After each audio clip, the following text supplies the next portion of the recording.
Hello, this is Taylor, and welcome to the Submissive Men's Mysteries. I'm thrilled to have Mistress Audrey Lu Black here. Please introduce yourself, tell us who you are, and we'll dive into a fun interview. Hi, Taylor. Thank you for having me. I appreciate it.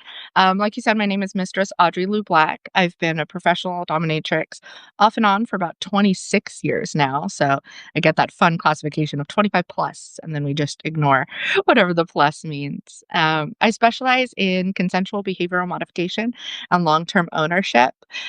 So while I do a lot of the classic stuff that people attribute to dominatrixes, the flogging, the punishments, the control aspect, all of that leather-clad bodice work, in person. I also do extensive training with long-term clients on servitude, on unpacking toxic behaviors, personally unpleasant behaviors, and learning how to live in your body and your place in the world, exactly where you wanna be.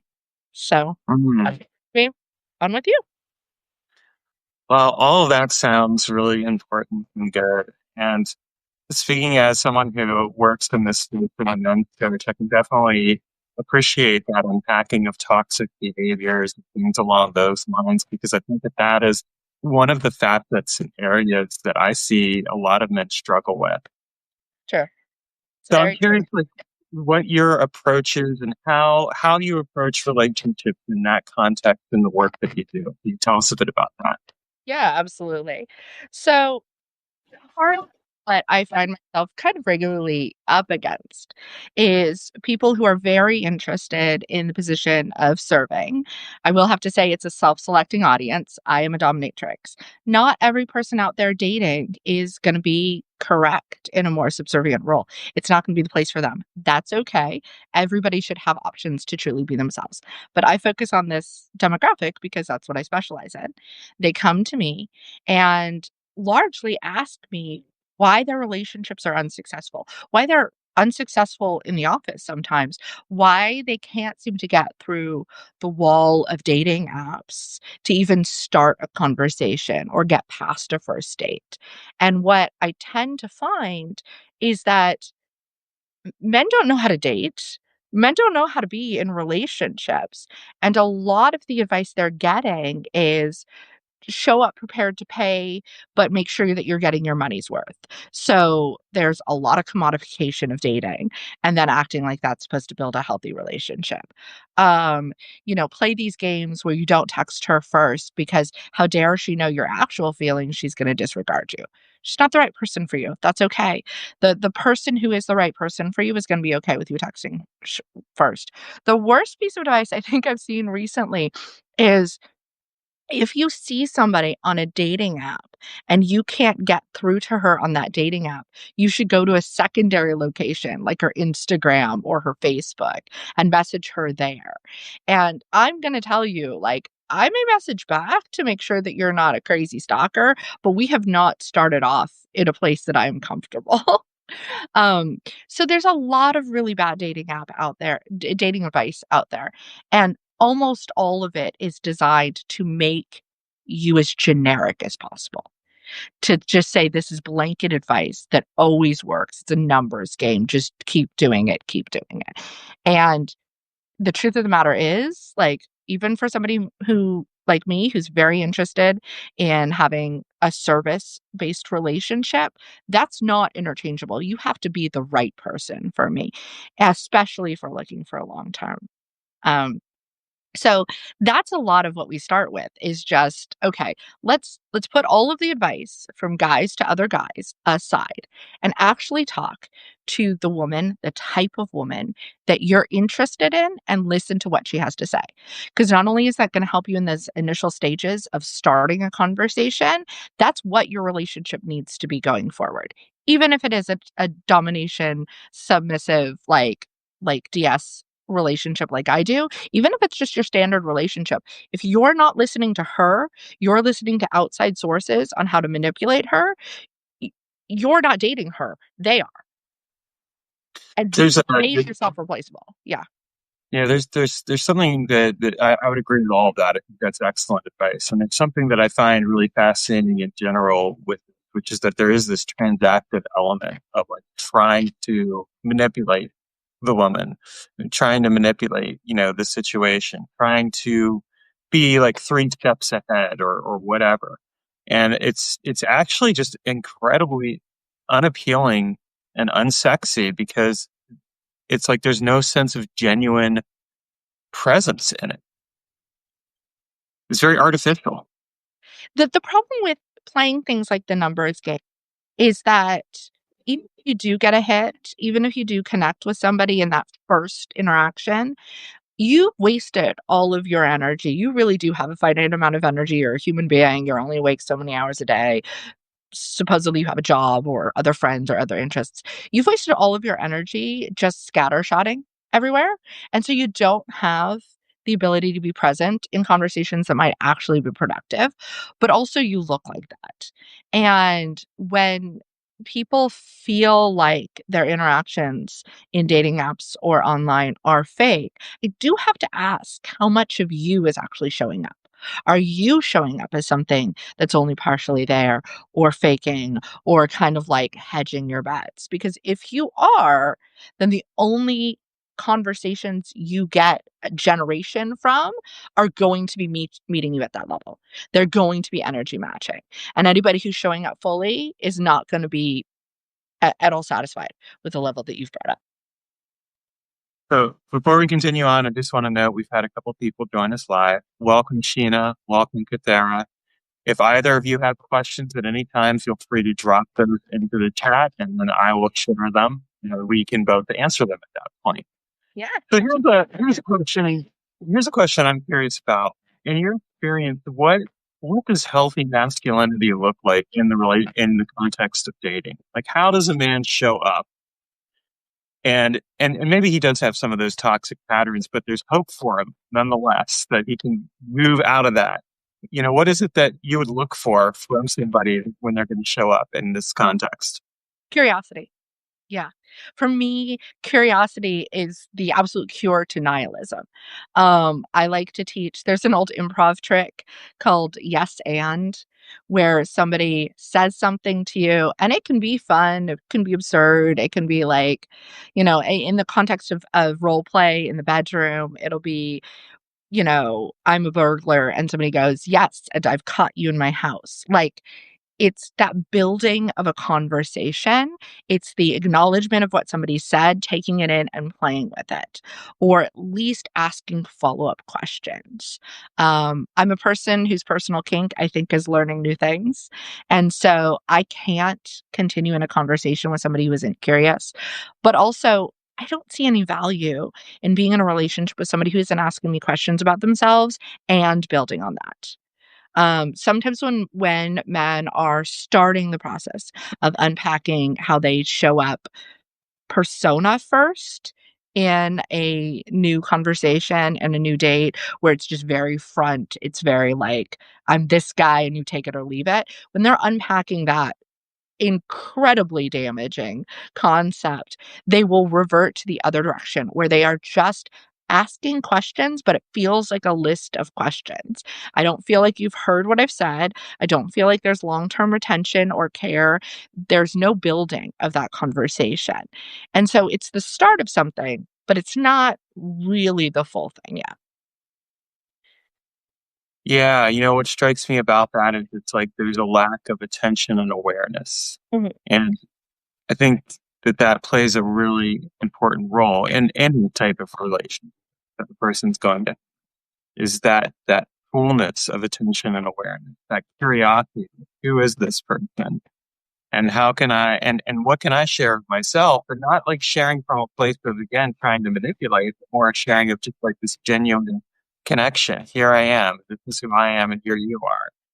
How do we mix and match and connect if we do? Yeah. And it's the start of some interesting things. It's the start of learning how somebody communicates, which is going to be incredibly important in the long run. Are they the type of person who's just going to directly give you information about them? Like, hey, my favorite color is blue, and it's incredibly important to me that you remember that. Or are they going to wait for you to ask questions and then respond to it? Or do they look for you to infer that information from context? You're going through an art gallery and they point out art they like, and it all seems to be impressionist, or it all contains the color blue, and they state things in that moment like, I find this color calming, and in my home I love to have it. Are they expecting you to glean that from the context of conversation? Because as they continue, they're gonna continue to be themselves. They may get new hobbies, they may get new sexual interests, but basic communication tends to stay the same unless you deliberately change it. And so that kind of communication about what's interesting to them, what's distressing to them, what they expect you to do about it is going to pretty much stay in the direct, answer responsive, or intuitive categories. Mhm. I like to leave people with very practical things to come away from conversations with me. That's very clear, and I like that. I think that's really important. I feel the same way, in my own conversations, so I get that. Let's shift this over a little bit toward dominance and submission Right. a bit and DS dynamics. What are some of the challenges that men have coming into a DS dynamic where they're choosing to be submissive? I mean, I know I can speak to some of my challenges around that, but I want to hear your thoughts on that and your experiences around Yeah. that. I think that there are no challenges that people have.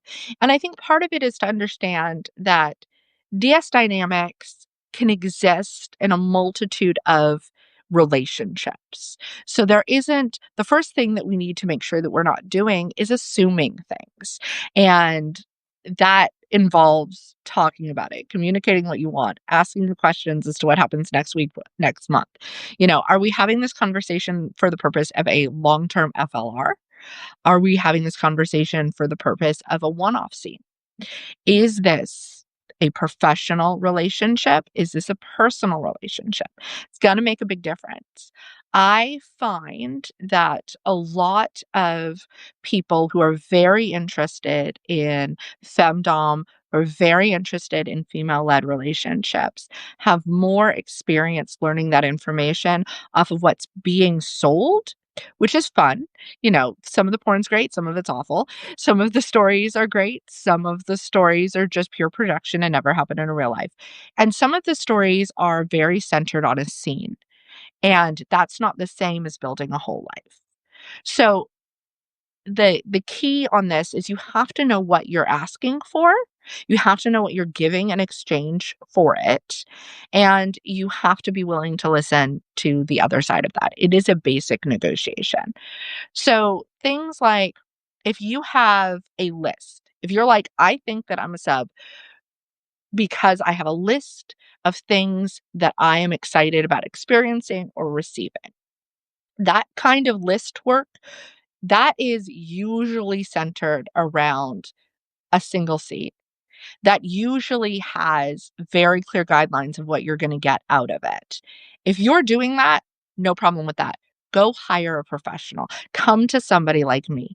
That's where you're asking somebody to take their skill, their artistry, their professional experience, and take care of you while you fulfill a fantasy. That's absolutely fine. That is not the basis of a relationship, though. So if you're showing up in a dominatrix's inbox with your list of things you want, that's not submission. That's purchasing power. And you don't have any. Mm, That's the key of it. If you're looking for an actual relationship, if you're looking for a long-term FLR, you have to date as well as be kink forward. You have to let them take control. You can tell them fantasies, but if those aren't their interests, maybe you're not a match. And that's the other part of it. I tend to, when I'm instructing and teaching, people how to show up correctly and ready for that FLR. Because you have a lot of young men who are very excited for it. They think they're ready for it, but they haven't done that unpacking. We do a lot of the unpacking, but we also do a lot of communication skills. We do a lot of like, what does an FLR look like to you? Because people do take it for granted. For me personally, I'm very praise forward. I'm very training centric, but my training tends to be scenes, and then I expect follow through throughout the course of the time. I don't tend to punish in moment quite a lot, but I will save it up if it's necessary. I will do corrections. I expect better. I don't use pain as punishment because I'm a sexual sadist. So for me, pain is a gift that I'm giving you, or something that you're taking for me because I need to focus and recenter myself, and I've gotten kind of off the rails. And that's not a punishment behavior because I'm not looking for correction and you haven't done anything wrong. You are taking this because it is a gift I'm giving you. That is not the case for every DS relationship. And if you see pain as a punishment, that will be very emotionally abusive for you because you won't have done anything wrong and you will be, receiving correction in your mind for something you didn't do wrong. And that's not what I'm doing. If you want your pain to be disciplinary only, there are discipline heavy dominatrixes who are into that, or femdoms who are into that. That's the kind of communication you should be talking about. Are you humiliation heavy? The individuals of how that humiliation works, that's her job. That's how she gets to play. And we want her to play. Because if she's really a femdom, she's an artist in what she's doing. This is fun for her. That's where she gets to show up in the relationship.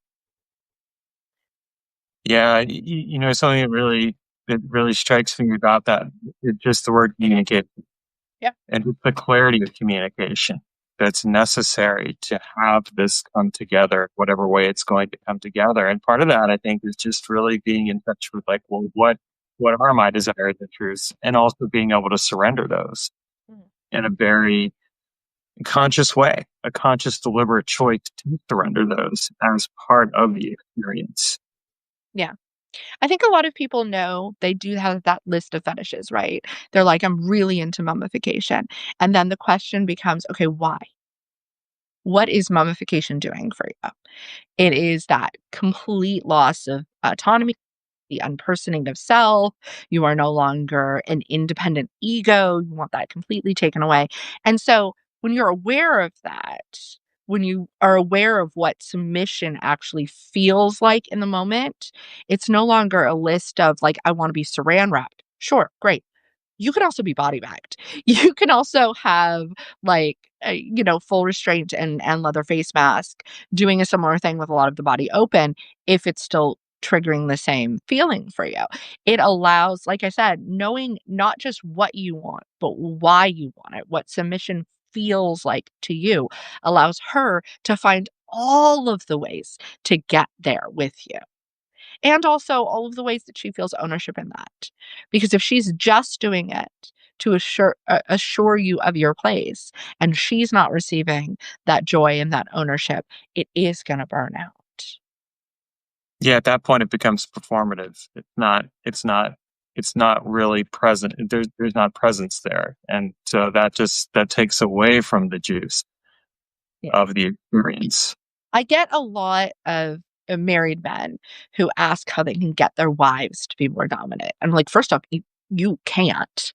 You can get yourself to be more submissive. You cannot get her to be more dominant. You can never get anybody to be more anything. That's not your position. That's a violation of consent and manipulation.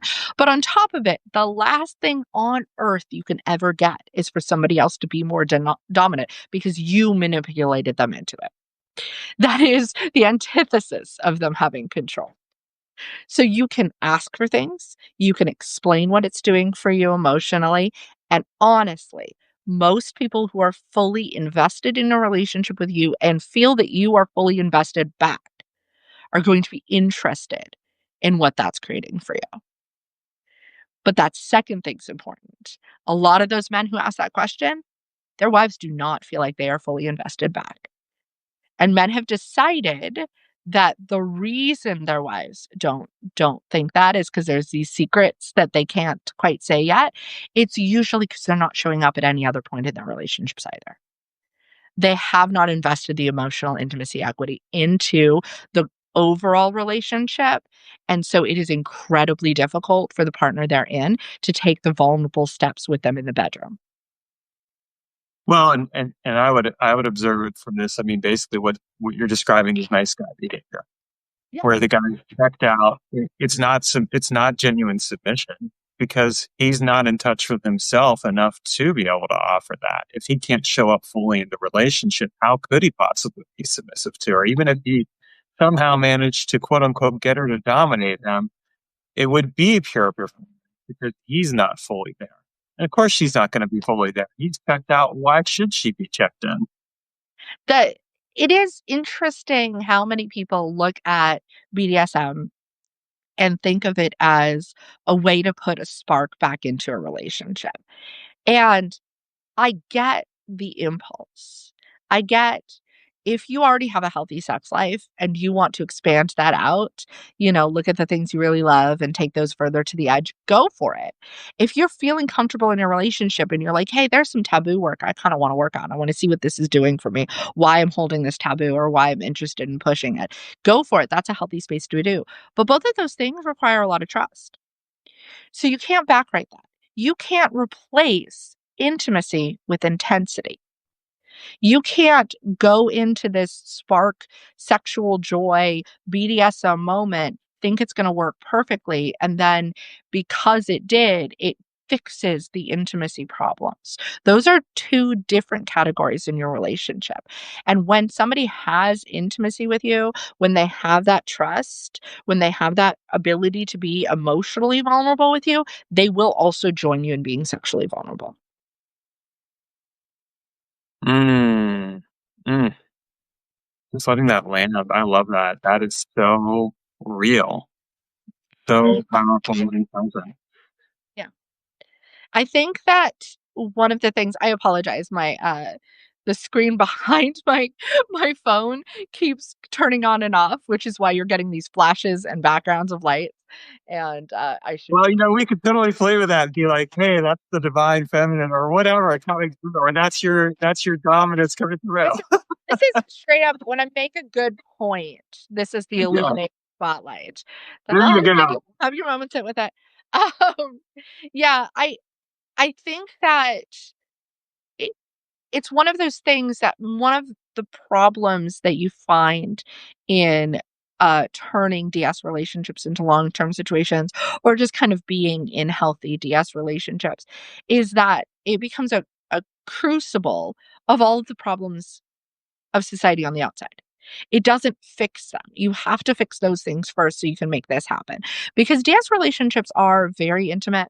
They are very negotiated because you can't take things for granted. They are not going to look like you saw on television. They are not going to be what was modeled in church. Your parents, even if they had them, probably didn't model them for you publicly, hopefully not. That's therapy, not kink. But the communication as to what these things mean have to be ongoing. You have to be incredibly comfortable with it, which means you also have to be incredibly comfortable with the conversations about yourself, about the rest of your relationship. And I know I say that as if it looks like, oh, the DS part is part-time. Some people do it that way. Some people do it 24/7. But even when you do a 24/7, you go out with friends that you are not showing up publicly in that way with, right? Hopefully. Everybody has to consent. Um, there's gonna be subtle what we call subtle submissions. A lot of them can look like your old school gentleman behavior, pulling out chairs, making sure my water is constantly filled. We order 2 things that you know I'm gonna like because I'm tasting them off of both of your plates and you're eating whatever the heck I said afterwards. It's that kind of thing that doesn't make anybody else feel uncomfortable. It's also slightly more going to the bathroom and showing me a picture of your cock cage. That's a private moment between us. It's negotiated ahead of time. You can't negotiate those things in front of people in public. So when I say the rest of your relationship has to work, I mean that too. I mean, you had these conversations way ahead of time, and you also know how I expect you to interact with waiters. Like, honestly, I shouldn't have to tell you that, but I do need you to know I'm gonna judge you and punish you off of it. If you are disrespectful to my friends, I am not gonna wanna be in a relationship with you, let alone, like, play with you. But some people will think, "Oh, if I brought up in public, then I'm gonna get punished at home." That's not the relationship I wanna be in. That may be somebody's relationship, but it's not mine. So we have to have these conversations ahead of time, because if you do that to me in public, this is probably over. It also speaks to like a lack of awareness around boundaries and limits and things like that. I mean, as I'm hearing this, what really stands out to me is that ideally somebody has gone and done their inner work, healed their wounds before getting into this type of relationship. And I've certainly both experienced, kinky dynamics as trauma and working through stuff from the past, and also observed it with other people. And then I've also been on the flip side of that where it is a very healthy thing, but it's been because I went and I did my work. And I agree with you at the same time, like there is something very important about like if I don't have the discipline to have boundaries with myself or boundaries in public, Yep. well, how are you possibly going to be able to trust me to have that discipline in private as well? It is one of those things that I show up as, weirdly enough, an equal partner to my partner. They are Mhm. just very different roles based off of what we are comfortable with. But the amount of work I put into the relationship is equal to my partner's, and the amount of validation I want out of the relationship is equal to my partner's. It is just done differently.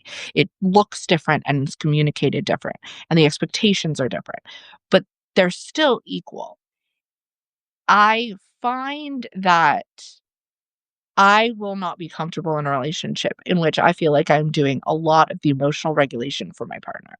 If I wanted that, I would have kept dating vanilla.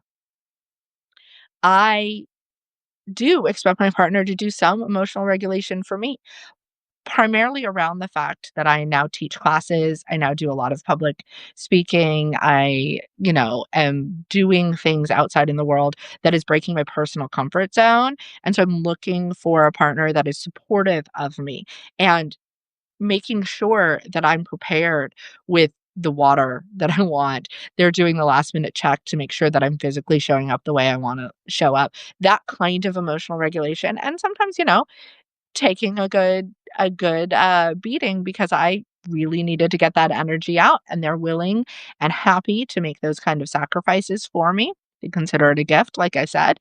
That kind of emotional regulation, that's been negotiated.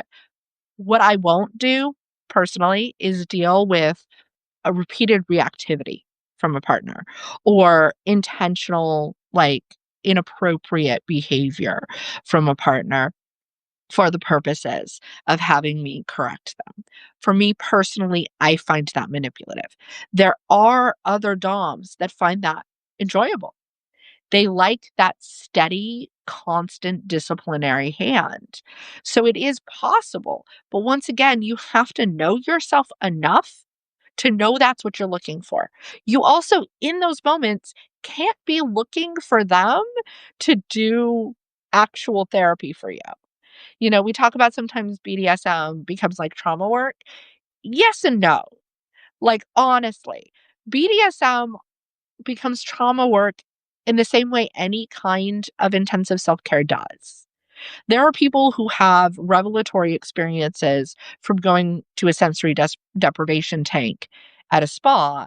There are people who have those experiences being denied. There are people who get, epiphanies after going through extreme physical training. Like they'll do a volunteer pseudo SEALs kind of training thing. There are some people who have that epiphany after I've been beating them on a St. Andrew's cross. But the work that's being done there, the BDSM isn't therapy. Like I said, it's not the same. It's just a start. You have to then go do follow up with people who are experts in teaching you how to integrate these epiphanies into long-term emotional management, long-term self-care. I often say that epiphanies die in the wind because thank you to the Joes, to GI Joes. Knowing is half the battle, but it's only half. The rest is hard fucking work, and that's work you have to be willing to do yourself. You can't show up half a person to a relationship, even a DS relationship, and expect that to fill in. Yeah, there's a quality of netness. I think, being able to meet somebody, and like I can only meet you as much as I'm able to meet myself. Or as I like to say, I can only take care of you as much as I'm able to take care of myself. So if I'm not taking care of myself, how am I possibly going to be able to take care of you, in the context of making sure you have that water or making sure there's other things. I think that that's the area where people kind of get into this notion of, well, if I get into this type of relationship dynamic, it's just going to fix everything. It's going to meet those deep needs, and I'll have all that trauma or whatever unpacked. And it's not as simple as that. Have you ever, I don't know if this is just my friend group, but ever had a friend who's like, "I'm gonna start walking every day, so I'm getting a dog because 'cause it'll make me do it." And then you're like, you have a backyard, you're just gonna let the dog out in the backyard. And they're like, "No, no, no, I'll get a really high energy dog, and that way I have to walk it." And then you go over to their house maybe 6 months later, and that dog is fat. It is full of anxiety because it's not doing its job. It's completely untrained because it doesn't know its role in the house, because the person didn't do any of the work. They just expected this other living creature to fix that for them, to magically give them the motivation. And you're like, "Okay, you this is not okay. This is a toxic relationship with a pet at this point in time. Like, you need to go fix whatever this is on your own." And I find that I see that a lot of times in relationships, especially if resentment starts to settle in. And this is one of those things that is not just with DS relationships. When you aren't communicating, when you aren't expressing that your needs aren't being met, that your expectations were different, when you aren't fully showing up and listening to the other person, and being aware of what parts of the relationship they have been willing to take control of and which parts they really don't want to, but they're left with, it's easy to show up and end up resentful because what you expected isn't happening. And the downside of that the downside of that is that you end up being an asshole. But the reason that that happens, a lot of that is that we have so much unpacked toxic masculinity. And that's not just with men, that's women as well. We are taught that if somebody loves us, they will know what's best for us. They will always have that in mind and they will get it right. And if they don't get it right, they don't love us. And so you see this happen with, the stereotype of women who are like, "Oh, but if he really cared, he would know I wanted flowers." Like, did you ask for flowers? Did you Is this an ongoing thing you guys have in your relationship? Have you communicated ahead of time? You'll get it with men who will expect a huge amount of emotional labor and be like, "Well, I pay the bills. So obviously she's going to take care of the house. She's going to do all of these things. It's all going to be taken care of for me. And if my life isn't how I expect it to be, even though I paid for it, then I resent her for being the problem." And you're like, the money isn't the same as labor. Anybody can pay for things. If all you are is a paycheck, I can replace you in 10 minutes. If all you are is a cock, I can replace you in less. I have Amazon Prime. It could be now. It's fine. Instagram can get me that. Or not Instagram, sorry, Instacart can get me that. If all you are is semen, I can have kids with anybody else. You have to show up as a whole person. You have to be there, making eye contact as much as possible, engaging with the person in front of you, and truly listening to the goals that they have and appreciating the work they're doing to get there and the problems they're having for both of you getting there, and not assuming that they're just going to take care of everything. And if they didn't take care of everything, it's because they don't love you. Yeah, I mean, really, what I'm hearing here is this is a term that I use sometimes in the work that I do, and it's covert contract Yes. where, it's like, okay, I have this expectation that you're going to do X, Y, and Z, but you don't know that I have it. And I expect you to somehow read my mind and figure it out. Yeah. Yeah. So, Um, so covert contrast is a great term for it. I maybe I'll reference you, but I may be stealing that because honestly, I kind of joke it's the equivalent of asking for a sandwich when we really wanted a steak dinner. yeah, Um, and a lot of people will. So it's interesting because a lot of people will put energy in to things that are difficult for them, but not really asked for by their partner. So, like, a good example for this is like if somebody, usually a man, comes into a relationship and is like, "But I worked all of these extra hours so we could have these nice things." And you're like, "Did she ask for that? Are the nice things actually for her? Or did you work the hours, expect her to be grateful, and all she saw was your absence?" right. And that's a perfect example of that. I'll also say, if you cite the covert contract, Dr. Robert Glover originally came up with it and talked about it in a book called No More Mr. Nice Guy. But it's something that we talk about a lot in men's work community. It's, you know, part of unpacking toxic masculinity for men is, well, here's all the ways that you have these expectations that you're not voicing. You're not expressing them cleanly and clearly. If you're not expressing them cleanly and clearly, of course there's going to be resentment there. But a large part of that is going to ask, like, why is that? And what I've found is that when people have covert contracts, it's because they're trying to make themselves feel safe, and they're afraid of revealing and opening themselves up and showing the other person, let alone themselves, this is what I really want. Number 1, I love a good book recommendation, so I insist that you email me that so I can remember it. I'm very excited. Hello. Um, Number 2, I mean, yeah, the best way I have for most men right now, and it's because it's the context of the information being given them, but the best way I have for men right now to understand when they have expectations, that aren't being negotiated is if you ever find yourself, even internally, saying, "Well, it's just natural," or "Everybody knows," or "It's common sense." Common sense is the shit you forgot learning the hard way. Babies are born stupid. Unless what you're citing as common sense is the ability to grab for titty or cry, you weren't born with this knowledge. You learned it. And now you're assuming that it's not only the same knowledge other people have, but it's based off of the same priorities they have. Nothing is common sense. Everything is scripted by experience and culture. And when we get to it's just natural, especially when we're referring to other people, it's just natural because she's a woman, she would want to do this. It's just a natural way relationships go. It's just natural. Almost all of the time, what we're doing is assuming other people's actions are going to fit a mold we've seen. And that's not being in a relationship with that person. That's being in a relationship with that mold and wondering why they're not fitting that archetype or that stereotype.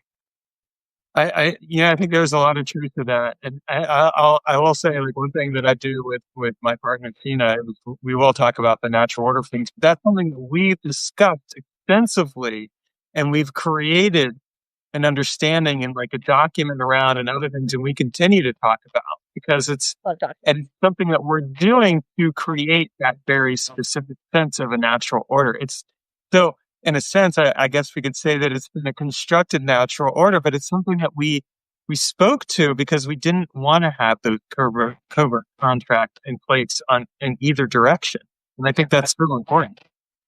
I You get a lot of relationships, like DS and FLR relationships, that have, like you said, they have documentation, they have, contracts in the house, and I love, personally, a physical written contract.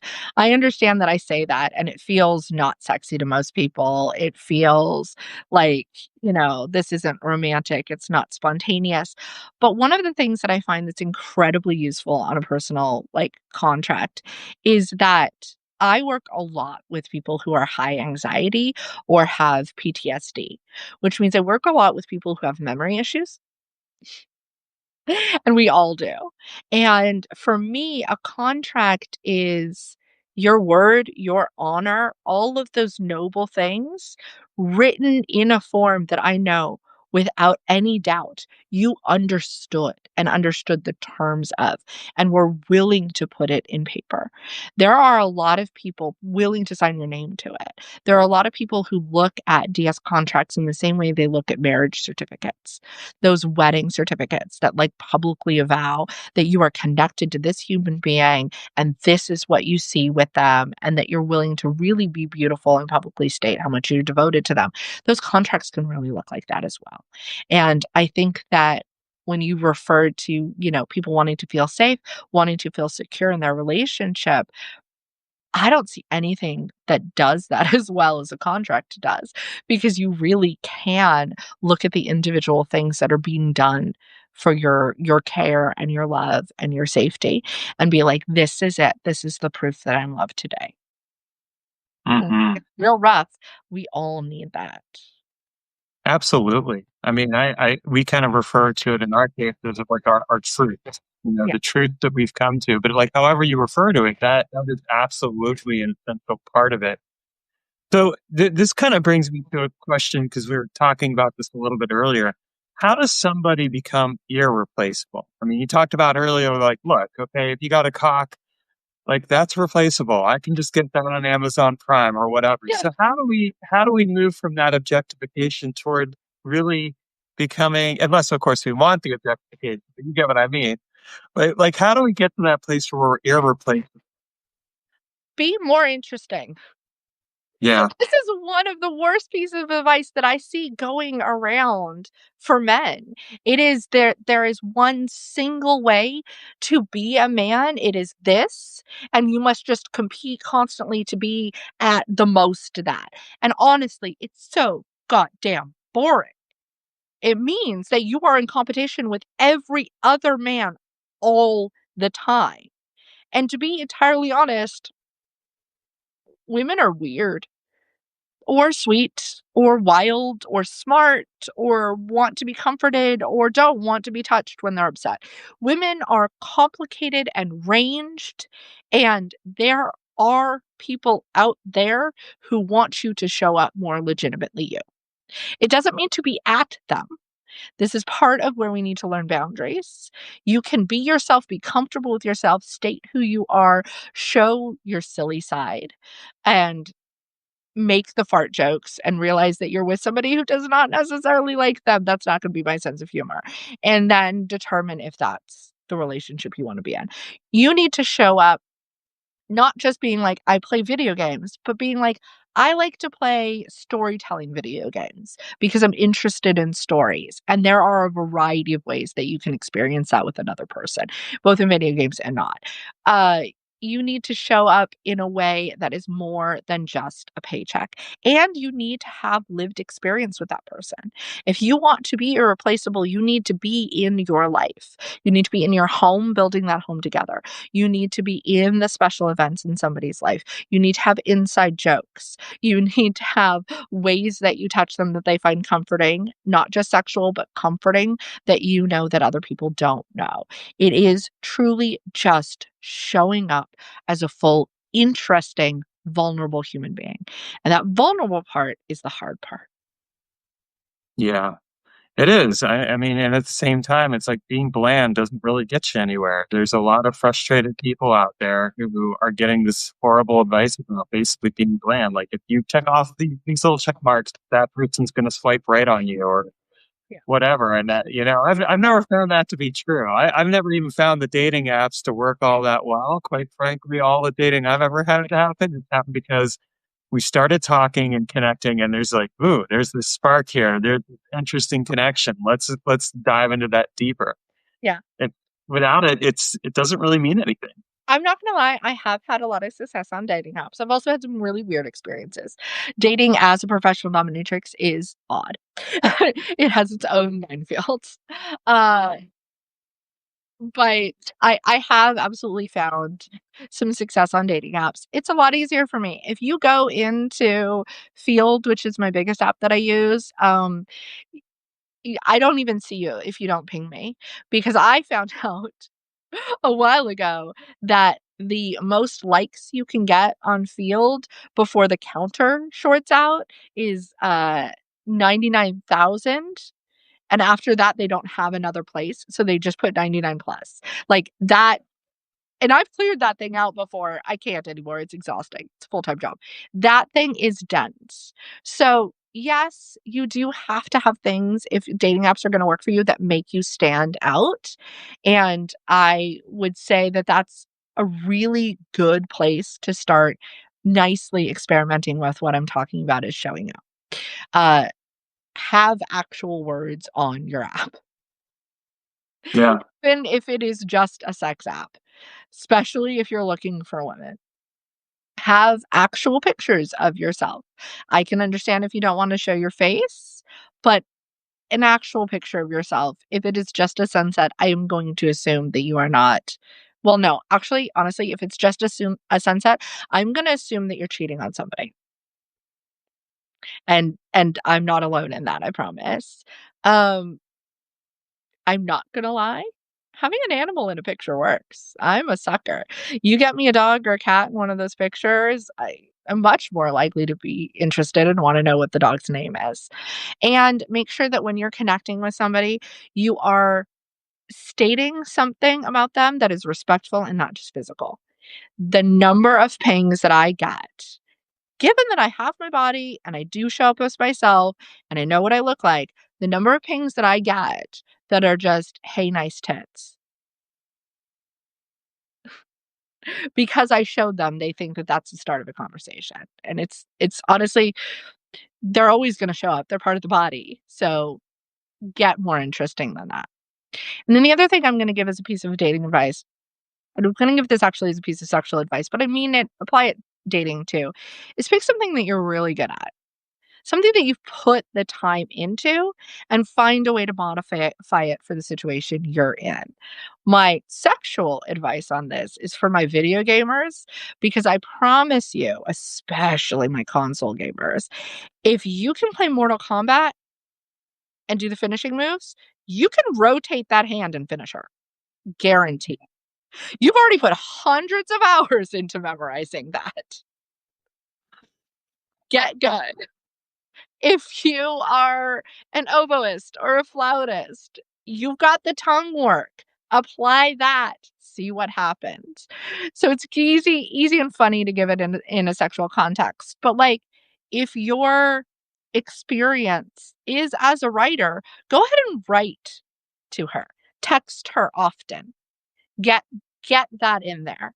Go with what you've already put the work into instead of putting hundreds of new hours into learning a skill that some guy on the internet told you to. Yeah.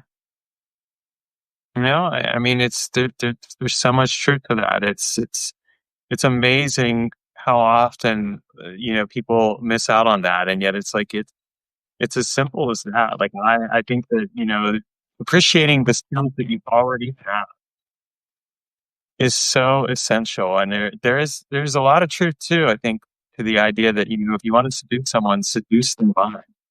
Oh yeah. Oh yeah. I can tell you straight up, and I say this is another, D&D gamer, but my D&D gamers are number 1, the best role play partners.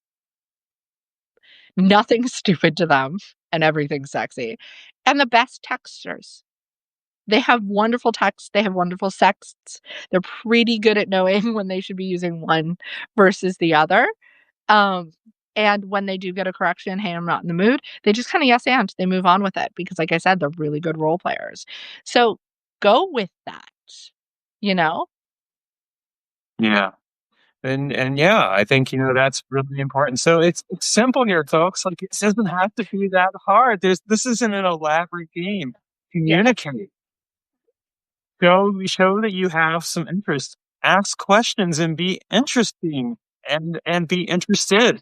Wow, as simple as that, I mean, oddly as enough, like, read a book together, even if right? it's virtual. Like, I have a lot of relationships. My primary relationship right now is not with somebody who's in the same country as us. And so a lot of my relationships are very intellectual based. They're still physical. I'm an incredibly physical woman, but they are very intellectual based.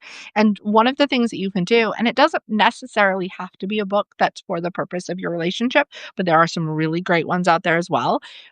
Read a book together and have comments on it. Have things that you actually agree, disagree with, want to hear their opinion about. Do the same when you're watching TV shows together. It's great if you have that TV show that you can't watch the next episode until you're with your other partner, otherwise they're going to kill you. But if you're not using that for actually, like, communicating and experiencing the world and seeing what they love about this world, then that is not quality time. That's just quantity time, which is still better than no time. You know, yeah, right now, Sheena and I, we have, because she also lives in another country, so a lot of the time, it's definitely voice notes or Zooms or whatever else. And so right now we're reading Watership Down together, and that's a perfect example. It's a great story, but it's also a chance for us to talk and connect and dialogue about that. So, it's absolutely true. It's like there's so much more to a relationship than just the physical. So just saying like, "Hi, nice tits," really isn't going to get you very far. Yeah, and to be entirely honest, Watership Down, you and Sheena are in an advanced relationship because that is a rough book to read with somebody that you can't be fully crying in front of. Like, that is Oh, no, now she's going to be worried because she's like, "Does it have a happy ending?" I'm like, "Well, yeah, it does." it has an earned ending. How about that? An earned ending. Yeah, I It has an like that. earned ending. Um Yeah, but it doesn't have to be books if books isn't already what you guys are into, but it does mean that, like, taking in new experiences and communicating how you see those experiences and getting used to talking to each other about emotions when they're not each other's emotions. So, like, going to a museum, I'm a big art nerd, and experiencing paintings and to be able to go, "There was one good painting in this entire thing because everything else felt reductive. But this one painting was doing this thing." Even if that's all you can do, or be like, I feel tense in front of this painting and I don't know why. Let's talk about it. Those kinds of moments where you're feeling emotions about something other than your partner and they are communicating with you about your emotions is a great way to practice hearing them, knowing how they communicate emotions, knowing how you communicate emotions for when it is about each other, for when it is a problem resolution situation. Uh, when we're emotionally tense, it's incredibly difficult to take things on good faith because you're scared, right? Stability is important to all of us. You're not sure what's going to happen at the end of this conversation. And so that defensiveness, that protectiveness will rear up. And if you don't have a practice of really listening to somebody's POV on good faith, you're not going to be able to do it in the high intensity moment. Absolutely. But like I said, this is how you become irreplaceable. You become a person that you can have conflict with and have resolution at the end of it. So you are trustworthy at all points in time. You're a person that has independent thoughts that are interesting, perspectives on music, perspectives on cars, if that's what you're into, that now become looped into her head as associated with you. Yeah. No, that's absolutely true, and that creates that experience that's so profound. So, Audrey, where can we find you on the So the best place to get just my personal interests and thoughts is definitely my Substack. I am constantly posting, and you will also see links on my Substack to my podcast, which comes out twice a month. The next one I have coming out for your audiences will be with Father Nathan Monk, who is a gay rights activist. He's a homeless outreach expert. And we're talking about purity culture. We're talking about his own history with the Pentecostal and I want to say evangelical, but I mean Episcopalian purity culture in the 90s and 2000s. After that, I believe the next one that comes out is with Paul Faust from the Torture Garden. And we're talking about international domination and kind of high experience, high intensity events around the world. So join me with Place Marker for Perversion. And then, yeah, I have Instagram, I have Facebook, but all of that's linked on my Substack, so Excellent. And for people who are interested, it's going to be below in the show notes that'll be coming out. It'll be coming out in the recorded version of the episode today. sure. And then, Oh, also in person, if you're interested in hearing me talk more, I will be at DomCon New Orleans. Yes, you can correct my pronunciation of New Orleans if you show up. I understand.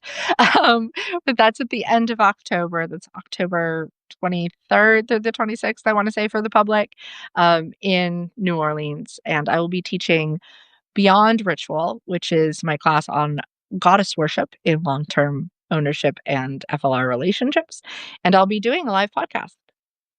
excellent. So yeah, people go, if you're down there, go check that out or pay attention to the podcast. And finally, what I always like to ask my guests is one final word of phrase of wisdom that we can take with us into the day moving forward. The best way to be confident is to be correct and correctable. Love it. That's my dominatrix variation on Marcus Aurelius for all of our Stoicism nerds.